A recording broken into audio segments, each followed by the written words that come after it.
Well, good morning.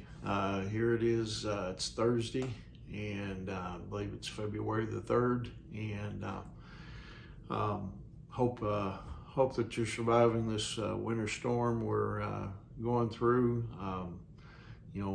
So far we've been fairly fortunate here in Hydro. We haven't probably received as much snow as some other places and everything, but we'll get through today, and I think things will start getting better. And anyway, hopefully a slow warm up will happen. And anyway, this morning, and I wanted to share with you and talk about being marked by love. Mark chapter 1, verse 17. It says, "Then Jesus said to them, 'Follow me, and I will make you become fishers of men.'" Now, we use the word follower in a lot of ways today. Especially in reference, I think to social media. You have followers on Facebook, but in particular, if you're on Twitter, which I'm not and don't plan to be, for instance, you have followers. Jesus didn't tweet, obviously, but he did have followers. And, his followers were, a pretty eclectic group.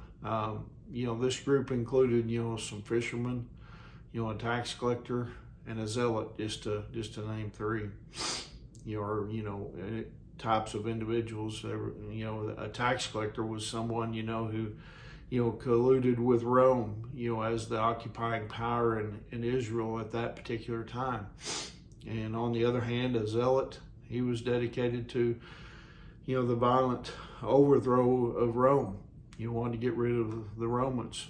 And so among Jesus' followers were, again, a Jewish tax collector named Matthew, who was in collusion with Rome, and then a man named Simon, who was a zealot dedicated to the violent overthrow of Rome. Now, it would be like having, members of your family voting for candidates from opposing political parties. I can only imagine maybe some of the interesting discussions maybe they had, when they first began following Jesus. But the 12 men whom Jesus chose as his disciples were really the most ordinary of men. They weren't saints in the traditional use of the word. Although anyone who has put their faith in Christ is technically a saint. These men, they weren't scholars or sages. Rather, you see, they were hopelessly human and remarkably unremarkable. But they were available to the Master's call. That's the key word, they were available. As Christians, we're members of a different kingdom. Jesus told us in John 13:35, "By this all will know that you are my disciples, if you have love for one another." Christians, we should be marked by love and not by always trying to win the argument. And that's easy to get into that, to get into arguments. Listen, if you find yourself shouting at people, if you maybe find yourself always uptight and angry, and if you're using social media, your social media account to blast this group or that person, then something's wrong. Listen, we need to glorify God with whatever platform he has given us.